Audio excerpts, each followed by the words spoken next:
በዚህ ቅዱስ ስፍራ የተሰበሰባችሁ የክርስቶስ ቤተሰቦች፣ የድንግል ማርያም የአስራት ያደራ ልጆች እስከ ሞት ድረስ በወደደን በጌታችን በኢየሱስ ክርስቶስ ስም ፍጹም ሰላም እላችኋለሁ። እንደምን ዋላችሁ? እንደምን አመሻችሁ? አሜን አሜን ብለን እንድናመሰግነው አንደበታችን አረጥቶ በቤቱ ሰብስቦ ምስጋናውን እንድንሰማው የፈቀደልን የአባቶቻችን አምላክ ቅዱስ እግዚአብሔር ስሙ የተመሰገነ ይሁን። እንደ እግዚአብሔር መልካም ፈቃድ ኃይለ ቃላችን አንስተን እንማማራለን። እግዚአብሔርን አጋዥ አድርገን ሰው እግዚአብሔርን አጋዥ ካላደረገ መስራትም የፈለገውን ነገር ሁሉ ማድረግ አይችልምና በቅድሚያ እግዚአብሔርን አጋዥ አድርገን ነው የምንነሳው። ስለዚህ የምንማማርበት ኃይለ ቃላችን የሚሆነው ነስሑ እስመ ቀርበቲኪ መንግሥተ ሰማያት፣ መንግሥተ ሰማያት ቀርባለችና ንስሐ ግቡ ይላል የትምህርታችን ርዕስ። ይህን ኃይለ ቃል ተጽፎ የምናገኘው በማቴዎስ ወንጌል ምዕራፍ 3 ተራ ቁጥር 2 ላይ ተጽፎ እናገኘዋለን። ቃሉ ለሁላችንም አዲሳችን አይደለም። ምክንያቱም ሁሌም ቤተ ክርስቲያን ይህን ቃል ስታዘክረውና ስታወሰው ስታመላልሰው ትኖራለች። ዛሬም ጠዋት በምስባኩ ላይ ዲያቆኑ ብሎታል፣ በቅዳሴውም ላይም ዲያቆኑ ብሎታል። ሁሌም በቤተ ክርስቲያን ይሄ ቃል ይደጋገማል። ለእኛ ጭንቁ የሚሆነው ሰምቶ መተግበር ብቻ ካልሆነ ቃሉ አዲሳችን አይሆንም። አዲሳችን የሚሆንብን ወደ ስራው ስንገባ ነው። ስለዚህ የጻፈልን ማቴዎስ ነው፣ ተናጋሪው ዮሐንስ ነው። ዮሐንስ መጥምቀ መለኮት እሱ ተናግሮታል። ከጌታ በፊት የነበረ ይህን የንስሐ አዋጅ አይተን ትምህርታችንን እንጨርሳለን። ወደ መንግሥተ ሰማያት ከመሄዳችን በፊት ነስሑ ሀለው ላይ አተኩረን እንማማራለን። ይህ ቃል ነስሑ ማለት ተጸጸቱ፣ ተመለሱ፣ ተው፣ የምታደርጉትን ስራ ሁሉ ተው ማለት ነው። ስለዚህ ከምን እንደምንመለስ የምንጸጸተውስ እንዴት እንደሆነ የምንመለሰውስ እንዴት እንደሆነ ትምህርታችን በአጭር ደቂቃ 10 ደቂቃ አይተን ትምህርታችንን እንጨርሳለን። ስለዚህ የቃሉ ባለቤት አምላካችን ስሙ የተመሰገነ ይሁን። ዮሐንስ ከጌታ በፊት መንፈቅ የሚቀድም ጌታን ለማጥመቅ ያበቃው ይህን የንስሐ ጥምቀት ሲሰጥ ደርሶ አይደለም የሰጠው። ጌታችን ኢየሱስ ክርስቶስ በበረሃ ባለበት ይህን የንስሐ ቃል እንዲሰብክ ተገዶ ለእናትና ለአባቱ አንድ ሆኖ የተሰጠ ሐዋርያ፣ ነቢይ፣ ጻድቅ፣ ሰማዕት ይባላል። ከደጋግ ሰዎች ከኤልሳቤጥና ከካህኑ ዘካርያስ የተወለደ ነው። ስለዚህ ዮሐንስ የሚለው ለእናትና ለአባቱ ደስታ ሆኖ ስለተሰጠ ፍጹም ደስታ፣ ርኅራኄ ወሳይል፣ ፍስሐ ወሐሴት የሚል ትርጓሜ አባቶቻችን ሰጥተው ቤተክርስቲያንም እያመሰገነች ቤተክርስቲያን ስትገለገልበት እኛም ስንማርበት እንኖራለን። ይህንን ቃል ሲናገር በመጀመሪያ ጌታችን ኢየሱስ ክርስቶስ ከዚህ ዓለም በመምጣቱ አስቀድሞ መንፈቅ አስቀድሞ ተናግሮታል። ይህን ቃል ከገዳም ወጥቶ ነው የተናገረው። ዮሐንስ የነበረበት በገዳም ነበር።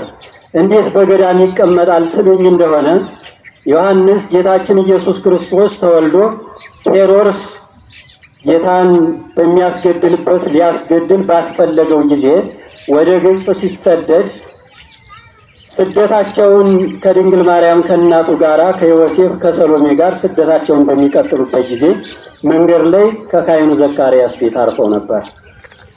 ከካህኑ ዘካርያስ ቤት አርፈው ነገረ ሰሪዎች ወይም ለሄሮድስ ለዘመኑ መንግስት የሚያደሉትን ሰዎች የምታስፈልገው ሕፃን እናቱና ዘመዶቹ ከሊቀ ካህናቱ ከዘካርያስ ቤት አድረዋል። የሱም ነቢይ የሚሆን ገና በእናቱ ማኅፀን ሳለ የአባቱን አንደበት የዘጋ ሲወለድ ደግሞ የአባቱን አንደበት የከፈተ ነቢየ ልዑል ትሰማይ ተብሎ የተነገረለት የእግዚአብሔርን መንገድ ትጠርጋለህ ተብሎ የተነገረለት ትንቢት የተነገረለት በሱ ቤት ሕፃን አለ አሉ። ነገረ ሰሪዎች ናቸው። በዚህ ምክንያት ለምን እንግዳ ተቀበልክ ተብሎ ዘካርያስ አባቱ በሰይፍ ተቀጥቶ ሙቷል። እናቱ ኤልሳቤጥ ወደ በረሃ ይዘው ተሰዳለች። በበረሃ ተሰዶ በበረሃ ትተው እናቱ ጥላው ሞተች። በዚያ ቦታ ላይ ጌታችን ኢየሱስ ክርስቶስ እናቱ እንደሞተች በዚያው በበረሃ እመቤታችን እናስከትለው ስትል የእሱ መኖሪያው ይሄ ነው ተብሎ የግመል ጠጉር ልብሱን ለብሶ ምግቡንም ከዛፎች የሚገኙት እየተመገበ በበረሃ ይኖር ነበር። ከገዳም ወጥቶ የጌታን የመጀመሪያውን ስብከት የአዲስ ኪዳን ስብከት ወይም የንስሐ ትምህርት በመጀመሪያ የጀመረ መጥምቀ መለኮት ቅዱስ ዮሐንስ ነው።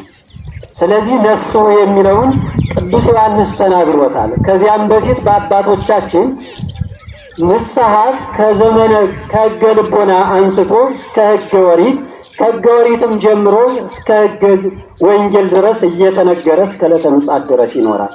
ጌታችን ኢየሱስ ክርስቶስ በመጀመሪያ ጊዜ ነስሑ የሚለውን ነግሯቸዋል ለነቢያት። በነቢያት ቃል ጌታችን ነቢያትን ቃል አድርጎ እየተናገረ ነበር ይናገር ነበር። በጌታችን ቃል አንደበት ነቢያት ኢየሱስ ክርስቶስ እያመለከታቸው ገና እንደሚወለድ ኢየሱስ ክርስቶስ ተብሎ ስም እንደሚወጣለት እግዚአብሔር ያመለክታቸው ነበር። መጀመሪያ ለአዳም ነገረው የንስሐን ትምህርት ለአዳም ሲነግረው በብሉይ ኪዳንና በዘመነ ኦሪት ለነበሩት የተስፋ በር ሆና ወይም የተስፋ ስንቅ ሆና ትነገር ነበር። ለእኛ ደግሞ የመንግስተ ሰማያት በር ሆና ተሰጥታናለች ንስሐ። ስለዚህ የንስሐ ትርጉሟ ብዙ ነው። ነስሑ ያለበት ምክንያቱ ከገዳም ወጥቶ የመጣበትን ምክንያት አለው። ጌታችን ኢየሱስ ክርስቶስ ለዮሐንስ ከገዳም አንስቶ አስተምር ብሎ ወደ ገዳም ያስወጣው ቅድሚያ ላይ በነቢዩ በኢሳይያስ ላይ ሁሉ ከገዳም ወጥቶ የሚያስተምር ቃለ ዓዋዲ የሚባል ዮሐንስ ነበረ። እስመ ዝንቱ ውእቱ ዘተቤለ በኢሳይያስ ነቢይ እንዘ ይብል ቃለ ዓዋዲ ዘይሰብክ በገዳም። ዮሐንስ የሚባል ቃለ ዓዋዲ የጌታን ቃል የያዘ አዋጅ ነጋሪ የንስሐን ትምህርት የሚያስተምር ከገዳም ወጥቶ ኮረብታውን ሁሉ እያደላደለ የሰዎችን ልቦና የሚያደላድልበት ቃሉን ይናገራል እያለ ነቢዩ ኢሳይያስ ምዕራፍ 50 ላይ ተራ ቁጥር 13 ላይ በትንቢቱ ተናግሮታል። ቅድመ ዓለም የተነገረለት ነው።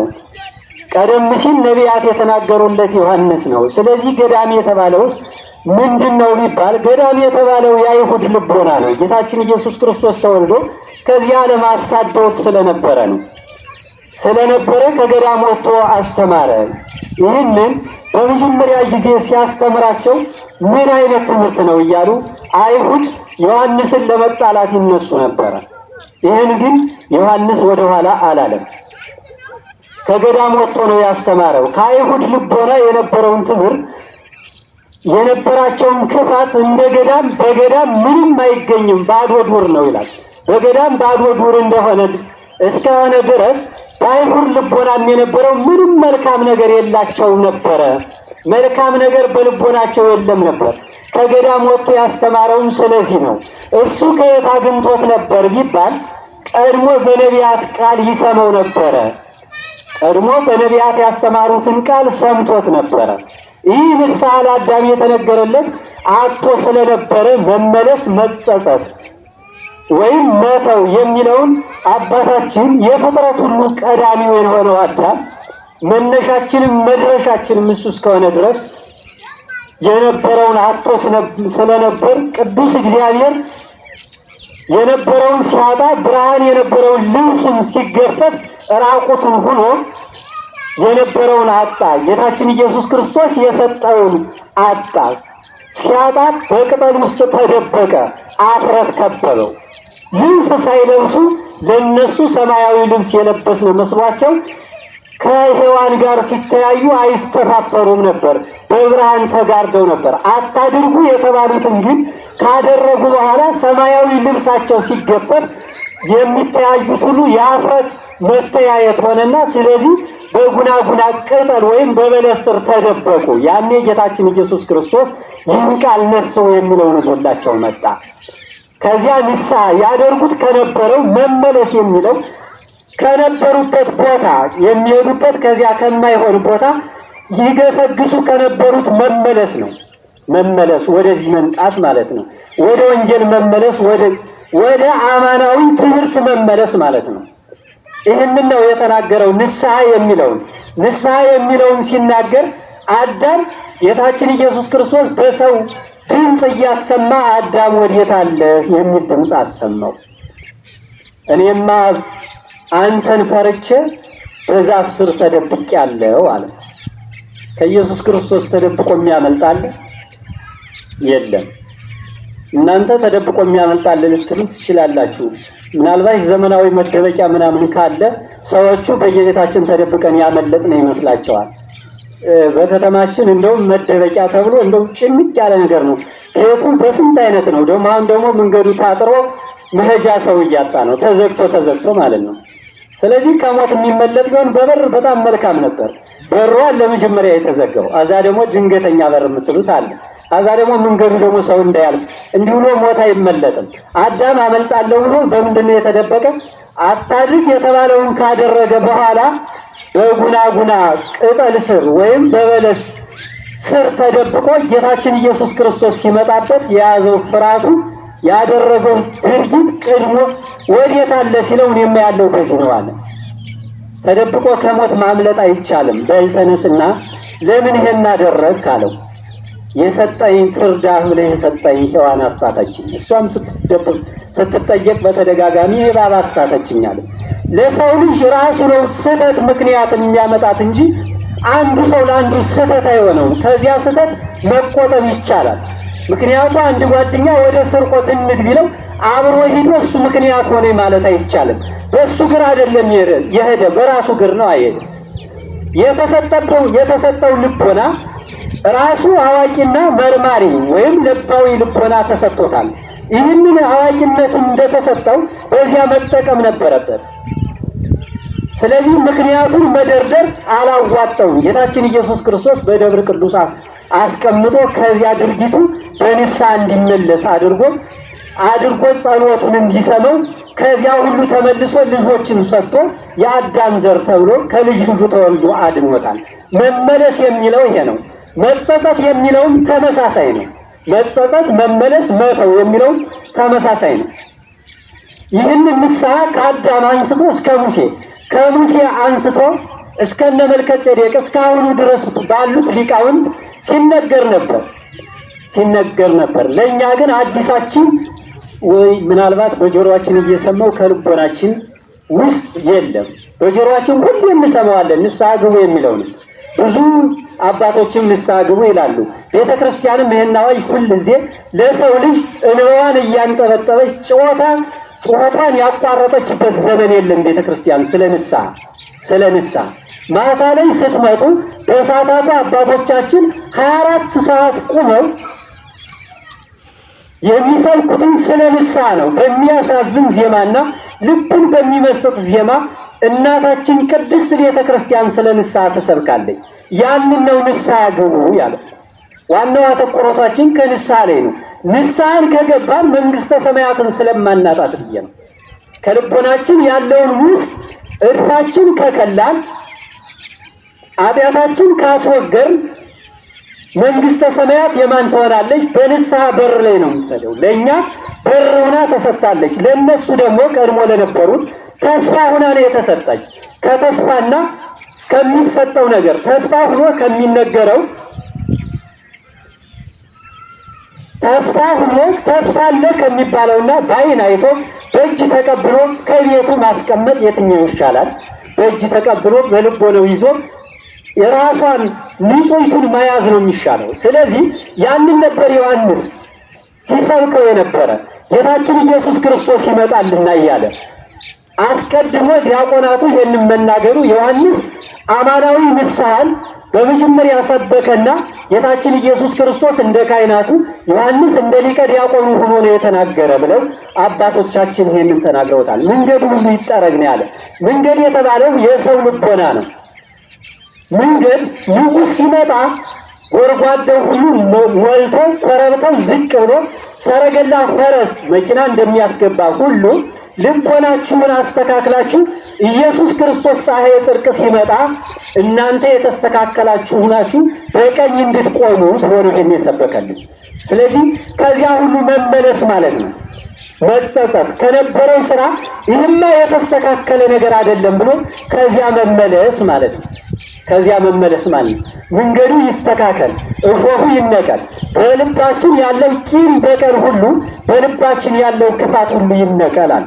ይህ ንስሐ ከአባቶቻችን ሲነገር የመጣው ንስሐ ከእኛ ደርሶ አባቶቻችን እያስተማሩ አልተጠቀምንበትም። ኃጢአት በልቦናችን ስር ሰፍሮ ተቆጣጥሮን ይዞ እንዴት ሊያሰራን ይችላል?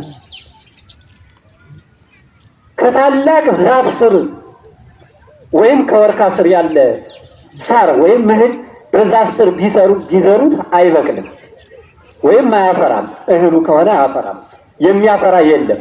ምክንያቱም በላይ ያለው ጠፈጠፍ እየሆነ ካልተስተካከለ መቱን ከሆነ ከዛፉ ስር ከወርካው ስር ሌላ እህል ቢዘሩበት ወይም ስንዴ፣ ጤፍ ቢዘራበት በቆሎ አይበቅልም፣ ቅጠል ብቻ ሆኖ ነው የሚቀር። ስለዚህ ኃጢአትን ደግሞ በንስሐ ካላስወገዱት ኃጢአት እንደ ወርካ ገኖ ነፍስን ሊያስፈራትና መልካሙን ፍሬ ልታፈራ አትችልም። መልካሙን ፍሬ ማፍራት የሚቻለው ያ ወርካ ከተወገደ እኩል ከሆነ ያኛው እስኪያቆጠቁት ድረስ አብሮ መከሩም ስንዴውም ያፈራል። ይህንን ግን አብረን በስር ከሆነ ማፍራት የማይቻልም ጥቅም የማይሰጥም ውላል ሆኖ ነው የሚቀረው። ኃጢአት በበላያችን ላይ ከሆነ ነፍሳችን ትጠፋለች። የስጋችን መልካምነት የስጋችን መወፈር መደንደን ለነፍሳችን ማቅጠን እንጂ ለነፍሳችን ማጥፋት ፍሬ አልባ ማድረግ እንጂ ለነፍሳችን ጥቅም የለውም። ከዚህ መረዳት እንችላለን። መልካሙን ፍሬ ካፈራን እንደ ወርካው ተቆርጦ እኩል ሆኖ መልካሙን ፍሬ ካፈራ ኃጢአታችን አስወግደን በመልካምነት የምንር ከሆነ ንስሐ ገብተን ያለውን ሁሉ ነገር አስወግደን መልካሙን ፍሬ የምናፈራ ከሆነ ለመንግስተ ሰማያት በር እናበቃለን። ስለዚህ ነው መንግስተ ሰማያት እንድትገቡ ንስሐ ግቡ ወይም ቀርባለችና በፀሐይ ማለዳ ላይ ዮሐንስ እንደ አጥቢያ ኮከብ የሚያበራ የማለዳይቱ የፀሐይ ብርሃን ነው። የፀሐይ ብርሃንን አሳየ። የፀሐይ ብርሃን ገና ፀሐይ ሳትወጣ ደም እንደመሰለች እግሮቿን ስትዘረጋ በአድማስ ላይ እንዳለች በመስኮቷ ገና ሳትወጣ ዓለሙን ብርሃን ታረገዋለች። ያንኛው ፀሐይ የጽድቅ ኢየሱስ ክርስቶስ ሲመጣ ደግሞ ፀሐዩ ሲመጣ ዓለምን ሁሉ እስከ ሙቀቱ ድረስ ውርጭ የያዘውን ሁሉ አፍታቶ ንጹህ ያደርገዋል። ስለዚህ ዮሐንስ እንደ ጎህና እንደ አጥቢያ ኮከብ የሚመሰልበት አማናዊ ጌታችን ኢየሱስ ክርስቶስ የመንጣቱን ከሰማየ ሰማያት ወርዶ ከድንግል ማርያም ተወልዶ 30 ዓመት በዚህ ምድር ተመላልሶ ያስተማረውን ትምህርት ገና ምክንያት ሆኖ መንፈቅ የሚቀድም ከእናቱ ከደጋጎች የተወለደው በበረሃ የኖረው ብቸኛው ነቢይ ተብሎ ከነቢያት ጋር ከወሪትና ከነቢያት መካከል የተነሳ ለወንጌልም ምክንያት ለነቢያትም ምክንያት የሆነ ድንግልም የሆነ በበረሃ መንኖ የቆየ ካህንም የሆነ የካህንነት ሥራ አጥማቂ መጥምቀ መለኮት የተባለ ሐዋርያትም የሆነ የንስሐን ትምህርት ያስተማረ ስለዚህ የጎህ ብርሃን ነው ተብሎ የጎህ ብርሃን ዮሐንስ እኛን ደግሞ የጎህ ብርሃን የሆነችውን ንስሐ ያስተምርልናል። ንስሐ ማለት እናት ማለት ናት። ቅድስት ቤተክርስቲያንንም እናት ይላታል፣ ንስሐንም እናት ይላታል፣ ጥምቀትንም እናት ይላታል፣ ድንግል ማርያምን አማናዊ እናት የሰው ልጅ እናት ይላታል። ስለዚህ ንስሐን እናት ይላታል። እናት ለልጆቿ እንደማጨክን ሁሉ ቅድስት ቤተክርስቲያን ሁሉን ለልጆቿ ንስሐን ሰጥታ ወደ ቅድስት ቤተክርስቲያን ወደ መንግስተ ሰማያት ታቀርባለች ይላል። እናት ልጇ ሲታመምናት ወገቧ እየተቅመደመደ አሳድጋ በስንት ጨንቅ ልጇ ሲታመምባት እርሷ ቢያማት እንደምትወደው ሁሉ ቅድስት ቤተክርስቲያንም ይሄን ሁሉ የሰው ልጅ የሚሰራውን በመን ምክንያት እመን የተባለውን ኃጢአት ተሸክሞ ሲመጣ ሳትጸየፍ ንስሐን ሰጥታ ወደ ቅድስና ቦታ ታደርሰዋለች ማለት ነው። ያን ሁሉ መልካሙን ነገር እየሰጠች ለልብ ሆነው የሚስማማውን ነገር እናት ለልጇ እየሰጠች ሰማያዊውን ልብስ መልካሙን ልብስ እያለበሰች ለሙሽርነት እንደምታደርሰው ሁሉ ቅድስት ንስሐ ዮሐንስ የሰበካት ነስሑ ብሎ ያስተማራት ይቺ ቅድስት የሆነችው ንስሐ ቀድሞ አባቶቻችን ከሲኦል ወደ ገነት ያስገባች ከክፉ ነገር የመለሰች እና አዳምና ሙሴ ከባህርነት ከፈርዖን ግዛት የወጡባት ባሕረ ኤርትራን ከፍለው የተሻገሩባት ይቺ ንስሐ ያቺ እናት ለሙሽርነት አስውባ ምርጥ አድርጋ አጊጣ እንደምታደርስ ሁሉ ይህ ቅድስት ቤተክርስቲያን ሰማያዊ ልብስ ሰጥታ ለሙሽርነት ለመንግስተ ሰማያት ታደርሳለች። ስለዚህ ንስሐን ከያዝነ መንግስተ ሰማያት መግባታችን አይቀርም። ስለዚህ ነው ዮሐንስ ነስሑ ያለ። ሁሌ ይነገራል እና ልቦናችን እንዴት ነው? መስማት እንጂ ጆሮ ይሰማል፣ ለልብ አያቀብልም። በአሁኑ ሰዓት እንደ ልምድ እየሆነ ይመስለኛል። ነጭ ለብሶ መንጣት እንጂ ከልቦና ቂምን የሚያስወግድ የለም በዘመናችን። ስለዚህ ከንቱ እንዳይሆን ድካማችን ንስሐ የሚባለውን እንደናት ተጠቅመን ወደ ቤቷ መተን ወደ ቅድስቲቱ ሰማያዊ ኢየሩሳሌም ወይም ጌታችን ኢየሱስ ክርስቶስ በዕለተ ምጽአት በመጣ ጊዜ ሳይፈረድብን ተፈርዶልን በቀኝ እንድንቆም የምታደርስ እስከሆነች ድረስ ይችን መጠቀም ግዴታ ነው። ስለዚህ ነው ዮሐንስ ይህን የተናገረው። የአጥቢያ ኮከብ ይለዋል። የአጥቢያ ኮከብ ንስሐን እኮ ድሮም ይሰብከዋል። የጨለመውን ያንን የወሪቱን ዘመን ጨለመውን የነበረውን በኃጢአት ሲመሰል የነበረውን የጨለመውን ዘመን ያሳለፉበት አባቶቻችን በተለያየ ምሳሌ እየተማሩ ነው። ጴጥሮስ ዶሮ እስኪጮህ ድረስ 3 ጊዜ ትክደኛለህ ብሎታል አምላካችን ኢየሱስ ክርስቶስ። ይሄማ አይሆንም በፍጹም ማለት ጌታችን ኢየሱስ ክርስቶስ በዕለተ ዓርብ በተያዘበት ሰዓት እየተከታተለ ሲሄድ ጥያቄ ቀረበለት። አንተ በእውኑ የጌታ ደቀ መዝሙር አይደለህምን? ቃልህም ሁሉ አነጋገር ሁሉ ያስታውቃል አሉት። አይደለሁም ማለት 3 ጊዜ ካደ። 3 ጊዜ እንደካደ ዶሮ ጮኸ። አንተ ዶሮ እስኪጮህ ድረስ 3 ጊዜ ትክደኛለህ ተብሎ የነበረውን ዶሮ እስኪጮህ ድረስ አለው። ወዲያውኑ ዶሮ ጮኸ። ዶሮ ሲጮህ ያ የዶሮ ጩኸት ምን ሆነው? ለጴጥሮስ ምን ሆነው? ንስሐ አስታወሰ። ጌታችን ኢየሱስ ክርስቶስ ከደቀ መዛሙርቱ ጋር ሆኖ የተናገረውን ነገር አስታወሰና የንስሐ መንገዱን ቀጠለና አለቀሰ። አምሮ አለቀሰ። እንባው አልቆ ደም አልቆ ሰውነቱ ነጭ እስኪፈሰው ድረስ አለቀሰ። ያኔ ጌታችን ኢየሱስ ክርስቶስ ተገለጸለትና ይቅር ብያለሁ አለ። ስለዚህ በዶሮው የንስሐ ስብከት ተሰብኮለታል። በዛፉም የንስሐ ስብከት ተሰብኮ ነበር።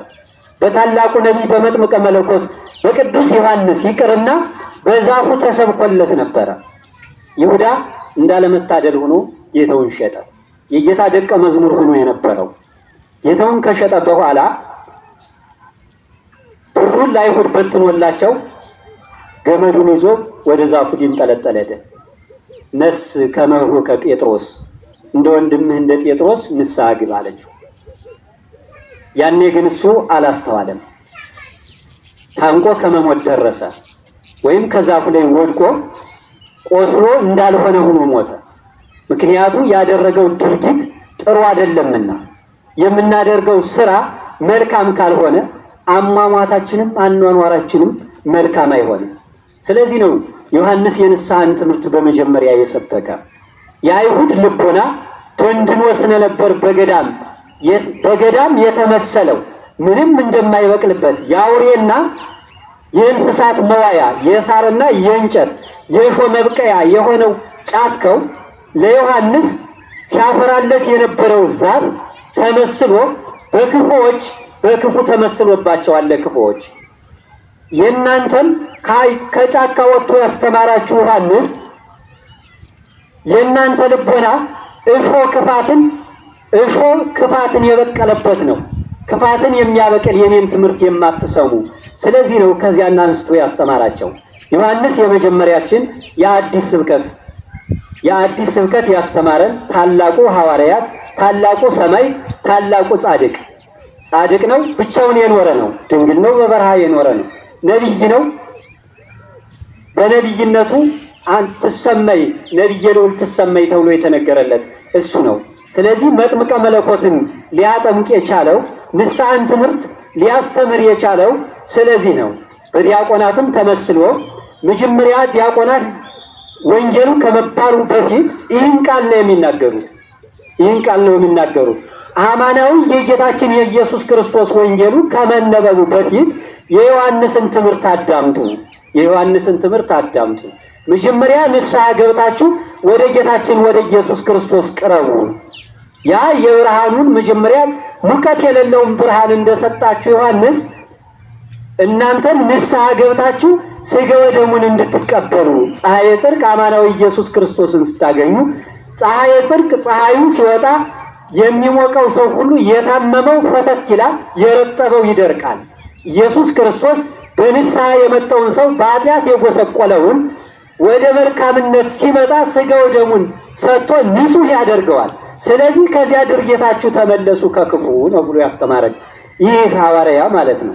ከክፉ ተመልሰን መልካሙን አፍርተን የመንግስተ ሰማያት ወራሽ እንድንሆን ይፍቀድልን። ነፍሱ እስመ ቀርበቲቲ መንግስተ ሰማያት። ወስብሐት ለእግዚአብሔር። ይቆየን።